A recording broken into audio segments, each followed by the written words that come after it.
And we are live for episode 5 of Italian football. Business end is picking up. Juventus have gone 16 points clear of Napoli. Swarnim's very happy. I've seen his uh, status. Although, Yogesh, you have nothing to lose. There's still the second spot and there's Europa still for the taking. Also, we have joined by Aamir, who's representing Milan today. Hi, Aamir. Great to have you on the show. Uh, Hi.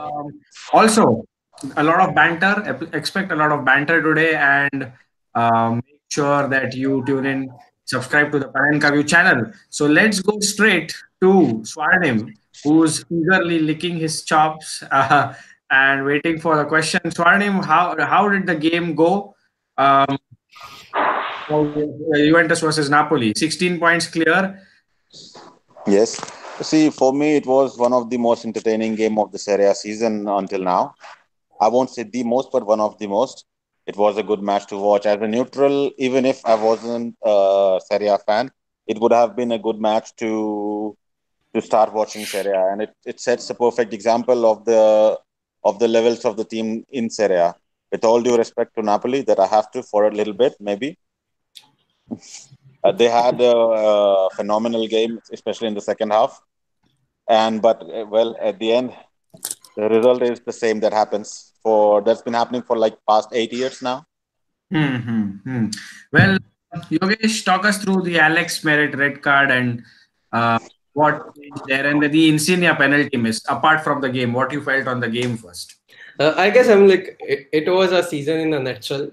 We shoot ourselves in our own legs and then we come back fighting. I'm really happy with the performance of the guys. I'm like they were charged up and apparently I'm like showing up, putting in that performance against supposedly a Champions League winning team. I'm very happy with that performance. I'm like nothing to lose out, all in. And I'm like if we had been lucky on one or two incidents, I'm like we would be talking about something else. Hmm. Well, the Insignia penalty miss could have made it 2-2, but that wasn't for the taking. And Juventus are now 16 points clear. Swarnim, how much of it is it going to help going to tie against Atletico? Is it a whole new complexion there? See, it's been very clear for you that we're gonna win the league for like past 2 months now. I was expecting Juventus to be performing on a different level than what we did on in the first leg.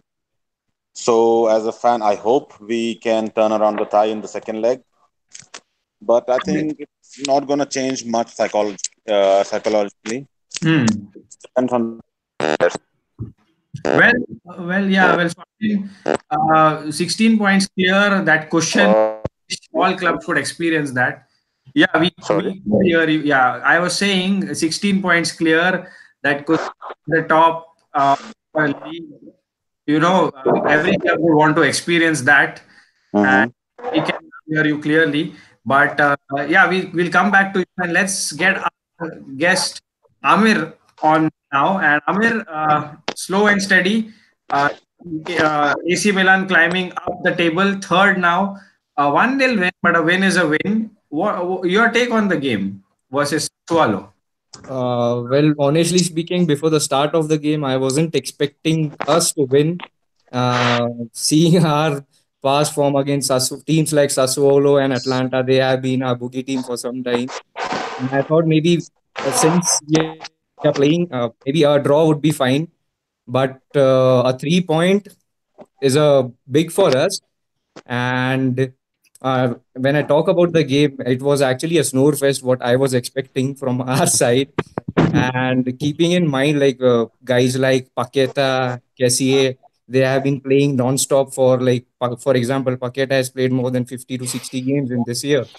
Yeah. And we have like, although they were given some rest in between, but I think we need Ringio needs to give some rest time to these guys before we play our next game. Kievo obviously is a uh, team which is sitting at the bottom right now. Uh, ideally, our players like Paqueta, Kessie, they need some rest and to be in 100% fit to play against Inter, which is happening after this game against Kiev. The game was actually a snowfest. We were lucky to get 3 points. That was from my end. Like, All right, great, great, Amir. Yogesh, to be honest, what the now comes the Europa League game, and kind of is one of the favorites there to win it. So, what would be a good season for you guys, considering the fact that now the gap is 16 points in the league? Definitely, like before the start of the game, we were not expecting the league to be league race to be rekindled. There are too few games left, and even if we had 10 points remaining, there.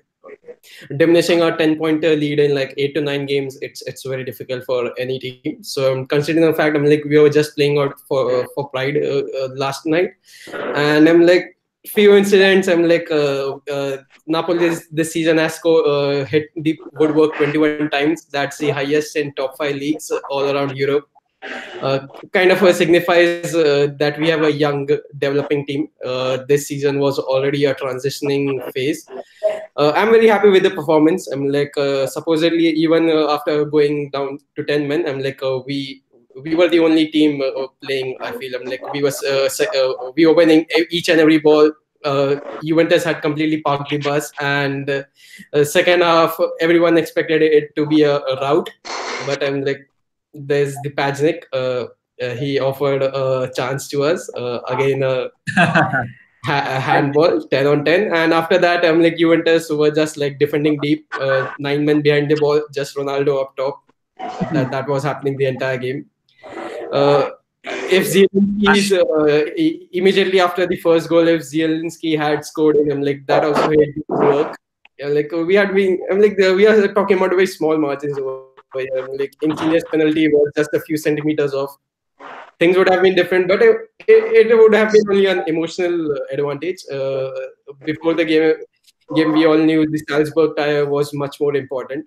So for the season as a whole, it's important to have a deep run in Europa League, and I'm very happy about the fact that we might have more to play for after next week, after Atletico Madrid's tie than Juventus. So let's see. Well, we'll get back to you, Swarnim. Hold on to that. And Chintan, sorry, we've got a question from Chintan, who's unable today. So Chintan asks, Amir, can Milan finish third at the end of the season, or can we be more optimistic and try to go for second? well, honestly speaking, it's a very the like it depends, because if we'll see the past history of the last season of Ringio, like he is more into playing the same 11 throughout the time. He's not much into rotation, and if we make right choices for certain games and he makes right rotation for certain players, probably we have a chance. And one thing is for sure, like teams like Roma, Lazio, they are going to drop points. And nothing against Napoli, but the way they are playing for last couple of months, like if they play the same, probably we can go for second as well. Well, Yogesh, anything to add on that?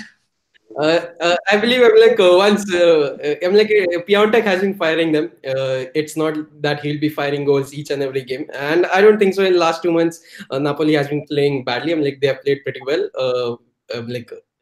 Just hitting the woodwork here and there. It happens. You run into this patch once in a season, but we are again firing on all cylinders. We were playing Juventus, not some Chievo Verona, with 10 men, and completely dominated them. So it was in the second half we had 75% possession against a supposedly full strength Juventus team that is aiming to be a Champions League winner this season.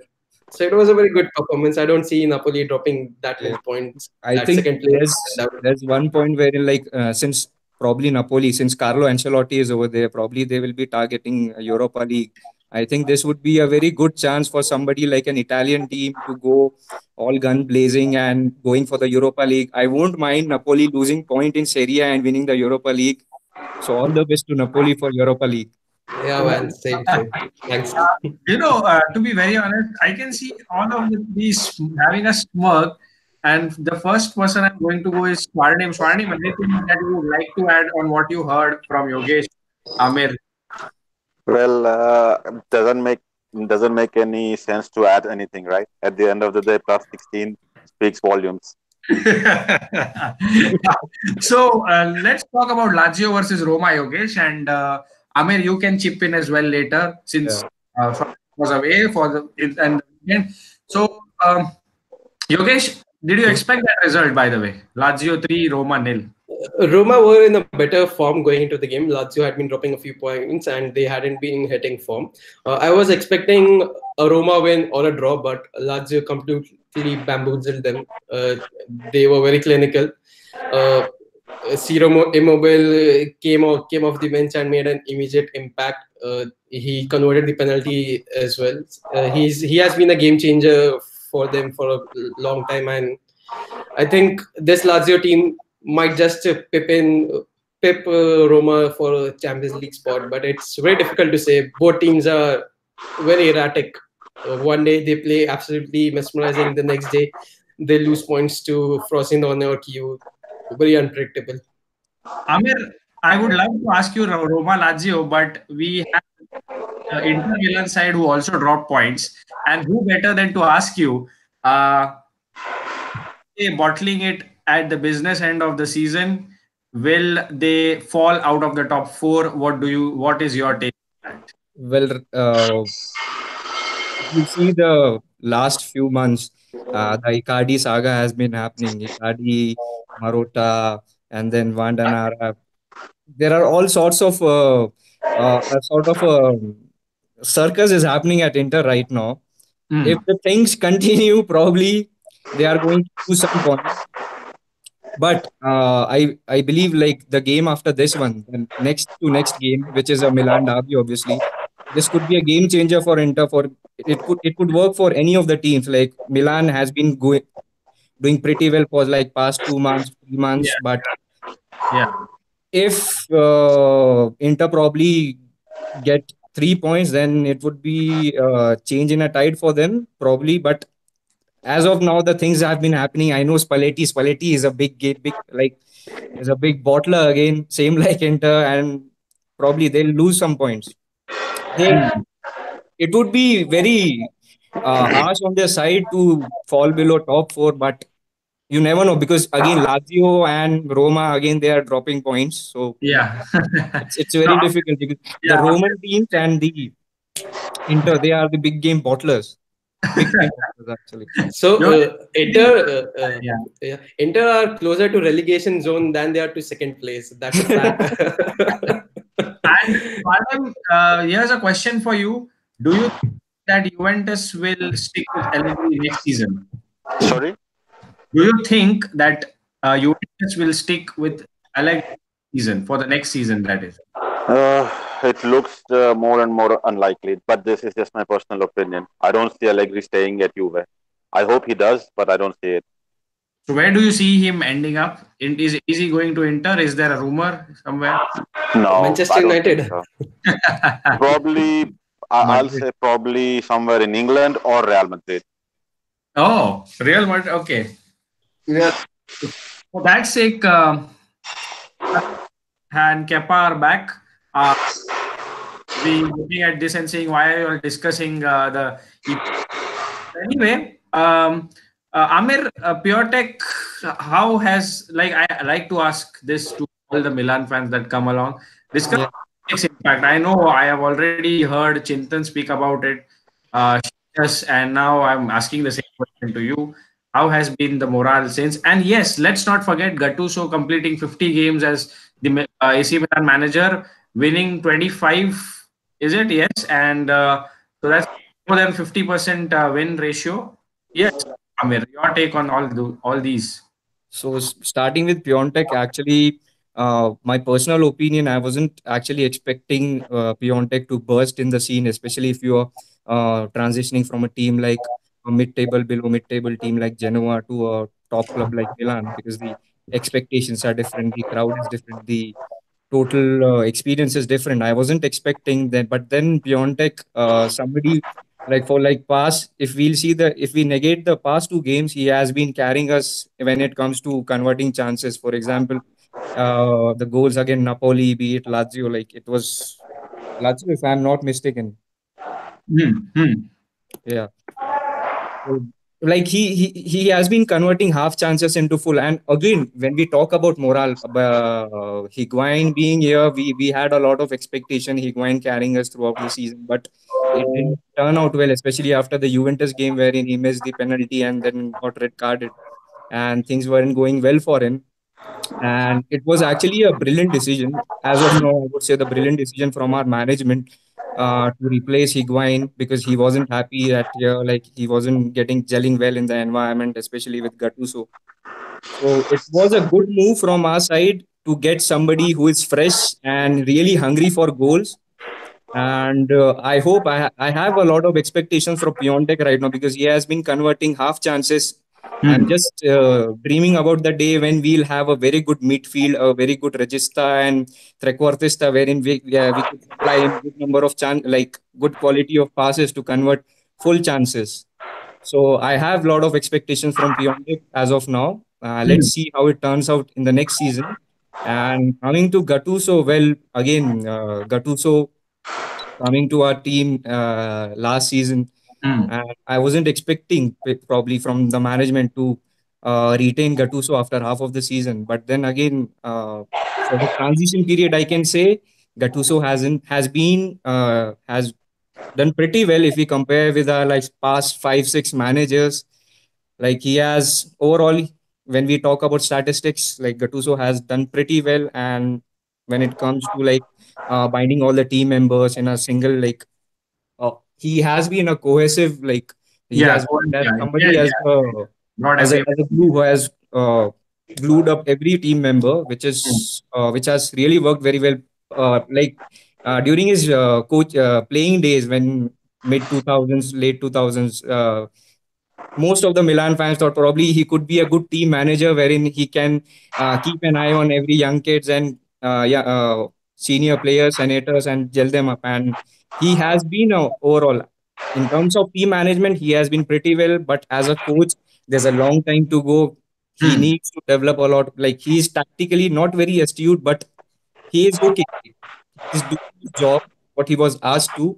Probably maybe next season, we would, if Milan wants to do better in terms of league, in target Champions League, build a team, we probably need to get, uh, say, a high profile coach, probably, or maybe some a guy like EDF. I have been a great fan of EDF, but somehow he hasn't done quite well in the past few Well, months.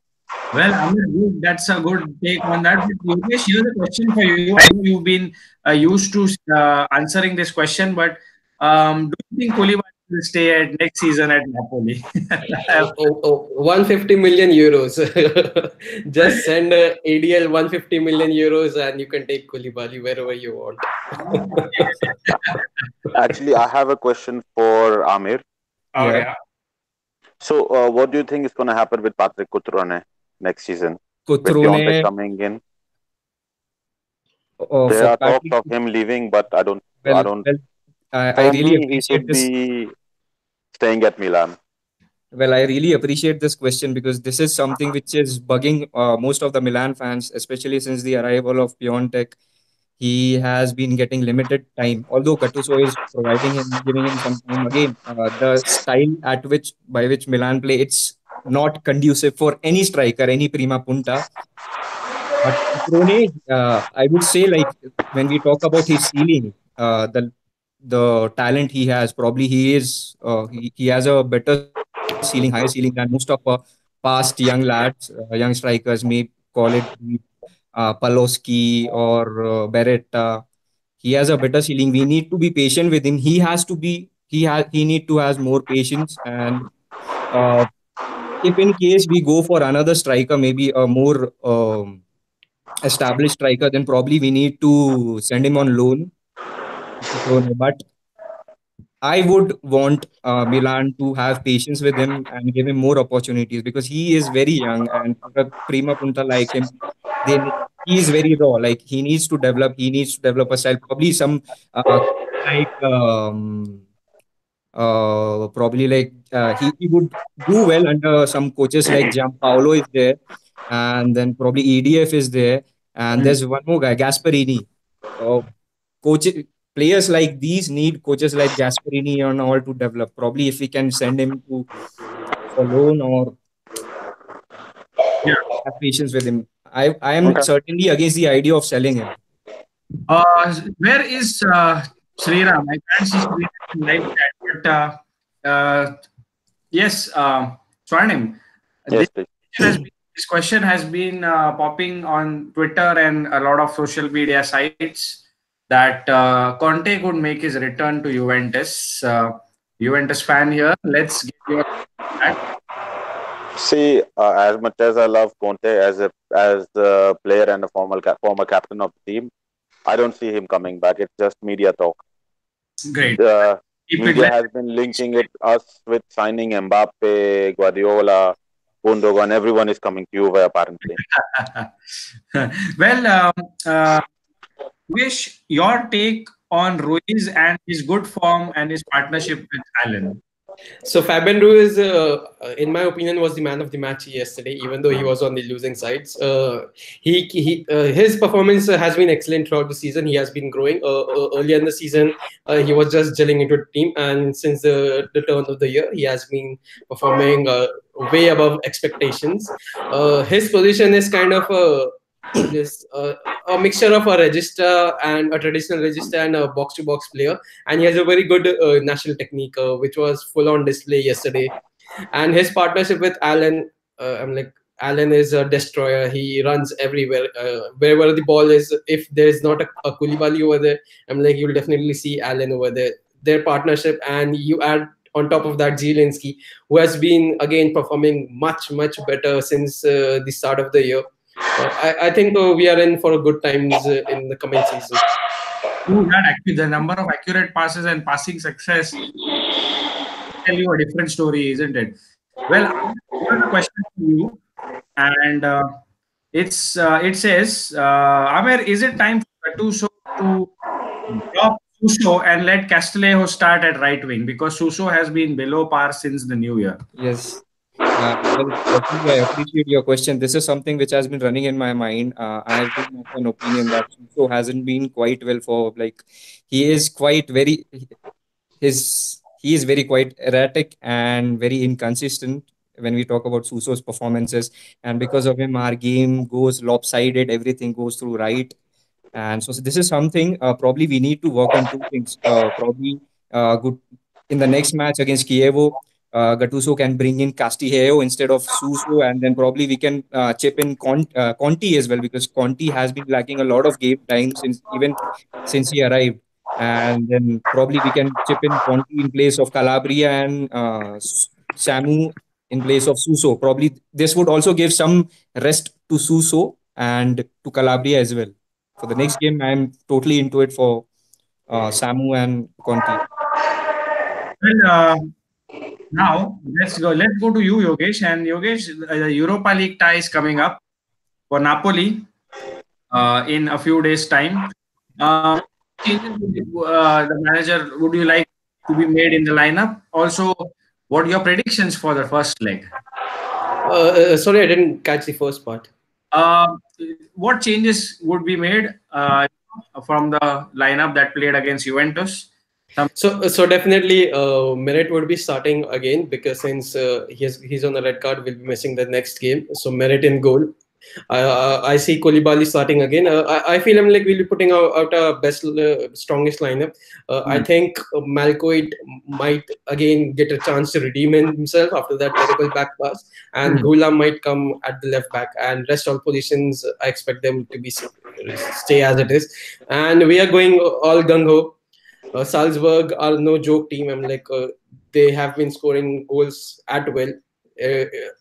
The first tie is at home. San Paulo is expected to be houseful. Luckily this time, so I guess that the crowd would be the 12th man, and we'll push on the team. A 2-0 win would be good if we can finish the tie more or less at San Paulo. We're taking a huge advantage into the second leg. That would be the best case. Well, Swarnim, you went to Udinese, 16-point gap.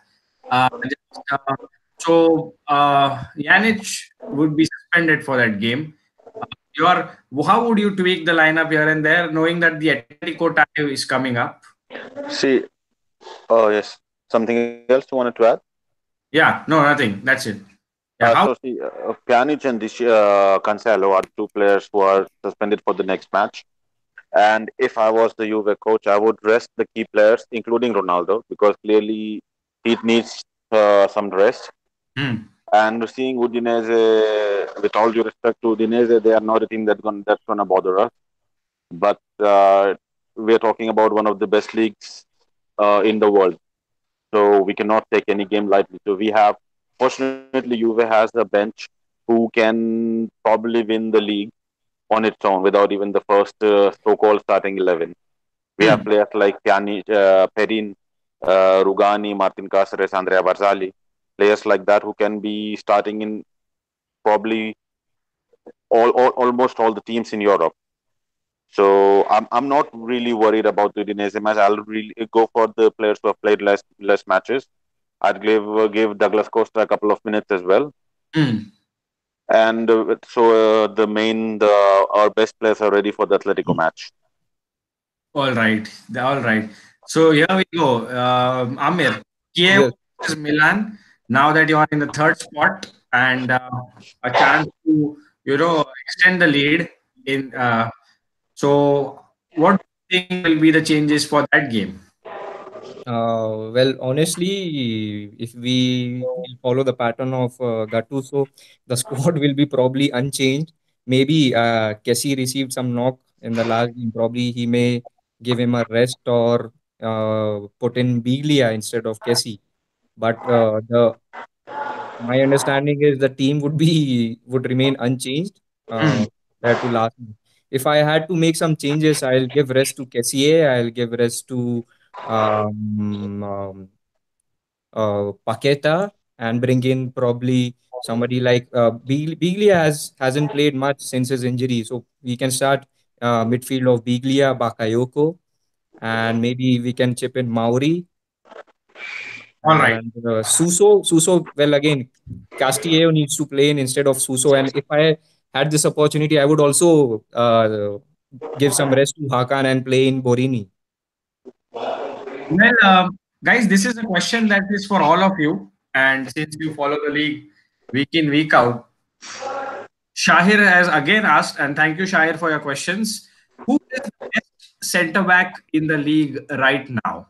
Koulibaly, hands down. Let's go with Yogesh. Yogesh has one word, Koulibaly. Swarnim. You know my answer, Chiellini. And he's been the best in the league for past 10 years now. Not 10 years, 8 or 9 years. He's been the best. Yogesh, would you like to differ here? Chiellini has a lot of support around him. Chiellini has Bonucci as a partner with him. He has a very good midfield in front of him and a good keeper in Chesney behind him. So the stats might not reflect the actual quality of a single player.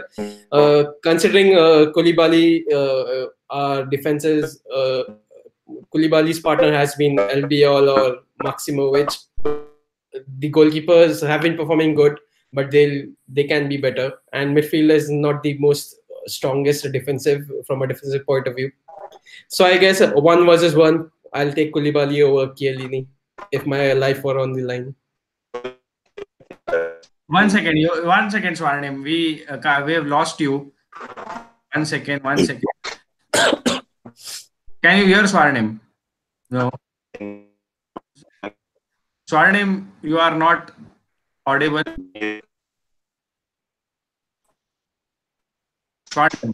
Swarnim.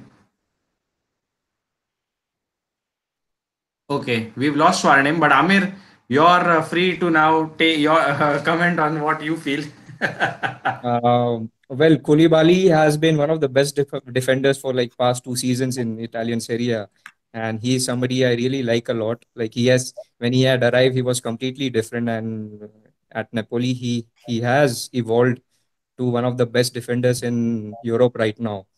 But when I saw the last game against Napoli, Piontek made a mockery of Koulibaly. And when I see somebody like Romagnoli, who is already at Milan, is one of the uh, already considered one of the best Italian defenders right now. And if we'll see the stat, he hasn't been dribbled past in this season, so which makes him a very strong contender for being for being the best defender right now in Syria. For Yes. me, it's Romagnoli, and then it is Koulibaly. Well, guys, before we add on to anything, and before Swarnim, you can answer what you were going to. Yeah, you mentioned Koulibaly, Romagnoli, Chiellini, and Skriniar. And Yogesh, let's take your comments on Skriniar first, and then let's go to Swarnim, who was about to say and he lost the connection. So Skriniar has been developing marvelously, and he turned out to be a very good deal for Inter. They finally have some defensive solidity. I guess there's still some maturity that Skriniar can still develop. He has already made some comments in the past where he admitted that Koulibaly is his reference point, so that's an honor for us as Napoli fans. And with Diego Godin coming in as well in the next season, I only see Skriniar, if he stays at Inter, to be developing into much better as a centre back and improving his overall game. So I guess Serie A in general has a good pick of defenders all around the teams. All right. Swarnim, you were saying something before the call got disconnected to Chiellini having the support? Well, I wanted to ask a question to Yogesh. He was saying that Chiellini might not be the best because he has support of good midfielders, good goalkeeper, and good centre-back partners, right? So does it mean players like Hamsik, Alan, Raul Albiol, Pepe Reina are not that good? I'm not sure about Pepe Reina. I have my doubts on him whether he's that good or not. He was good at one point, but these players are not defensively very solid. They have very good technique. They can create something out of nothing, but they are not the ones who will go and break up play and win balls back to you. So from that point of view, from a defending point of view, I guess Koulibaly. If my life was on the line, I would choose Koulibaly over Chiellini. Oh, okay. Well, so fair enough. That's from okay. Before we go anywhere further, let me take a few more questions if there are any. Swarnim, do you think Juve will start the same 11 versus Atletico? Also, you answered that question, obviously. But Bernardeschi over Dybala, your thoughts on that? Over Dybala, question mark, by the way. See, I would start Bernardeschi and Dybala both because given the situation of the tie, we need to go out at all attack. So we cannot be playing with a defensive mindset. And with all due respect to Mandzukic, he's the player who hasn't been performing for us since the New Year. So I personally would drop Mandzukic, put him on the bench, play Dybala up front with Ronaldo, and play Costa and Bernardeschi on wing. It would be a 4-4-2, all-out attack. There's no other option. And Shahir, I hope you've got your answer here. So that's and Chintan, I hope you've got your answer now that Swarnim has answered. Well, guys, we have Inter Milan who are home to Spain. Let's go to Aamir. Aamir, do you think 3 points for Inter, or do you see them dropping points further? Could you repeat? I didn't get your question. Yeah, 3 points. Do you think 3 straight points for Inter this weekend, or are they going to fumble any further? Well, if you'll see on the paper, it's a easier tie for Inter when they'll be playing Spal. So it's their point to lose, but then again, it's Inter. You never know what anything could happen. And Yogesh, Inter are one club who are alive in Europa League along with Napoli, and they have anti-Frankfurt, which is one of the ties in the round of 16. Do you see Inter going past Frankfurt? Honestly, Inter have their hands full. They have 30 different things going on currently at the club. There's Icardi drama, there's Marotta rumors, there's pressure on Spalletti, there's Brozovic and Handanovic versus Icardi in the dressing room. A lot of things going on. I think so. They might focus more on the league, and I don't think so. They have the squad deep enough to push over Frankfurt. Frankfurt, I have seen in some of their reviews, they are a good team. They have nothing much to play for in the league, so I don't see Inter. I think this is where Inter goes out of the Europa. That's great. Also, Yogesh, Sassuolo was come to a 1-0 loss against against them next. Do you think Napoli will find it difficult seeing their away form, or is it 3 points for Napoli now that they have nothing to lose? I think the boys will be hungry and for giving up a reaction to that disappointing game against Juventus. They'll be going all out against Sassuolo as well. Apart from a few freak from someone from Sassuolo, I see a very good performance by the guys, and I think 3 points should be in the bag. All right. One final question for all of you before we go. Do you think this current top four for Serie A in general? Yes. Yep. That Aamir, do you think this current top four is better for Serie A in general, or would you want anyone out and any team from 5-6 going in there? Well, if you will see the historically, I would rather prefer this top four. Um, you have Juventus, you have Milan, you have Inter, and then Napoli has been playing consistently for almost a decade, so they probably deserve a chance to be in the top four if you talk about historically. But yes, performance-wise as well, and in terms of investment that these teams could make, yes, for me this will be the best top four. Clear-cut answers, guys. Great week all around, and a big European tie coming up. One more question, and since it's Roma versus Porto is one game where we miss Arjun. I hope he could have been here, but Roma have a 2-1, but Porto have the away goal. Do you see set go in the second leg, or Roma go through there? So Porto Stadium is a fort. They are very strong at home. It will be very difficult for Roma. I don't think so. Roma would come out with a clean sheet in that game. If only I see them going through only if they can outscore Porto. I don't see if they can keep a clean sheet. Roma have been very unpredictable all season.